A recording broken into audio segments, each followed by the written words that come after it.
Hi, this is going to be a quick one. So this is a MacBook. All right, it has a backlight problem. So it turns on, it's working, but there will be no light, no backlit. So you can't see, you can only see things inside faintly. After this has been replaced, I checked, so I replaced it again. But still, problem persists.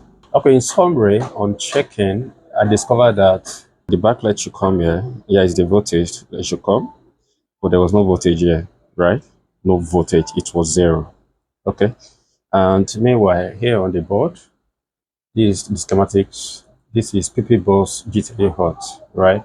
PP bus G3 hot comes with this to this fuse. So I discovered the voltage stop here, it doesn't get here. So that means this fuse has problem. Yeah. All right.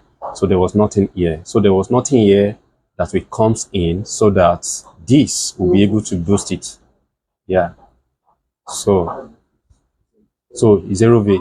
So that means when this thing had problem, the fuse also cut. So what did I do? I created a fuse here. Yeah, a fuse. This is right here. This is right. And here is it. And it's back up working.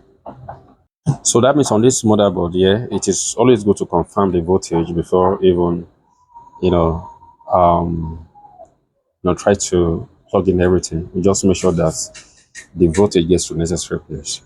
And interestingly, like two of these drivers, yeah, the backlight driver has been changed, but there was nothing. Only to discover that the voltage that should have come so that the ship will boost it did not come at all.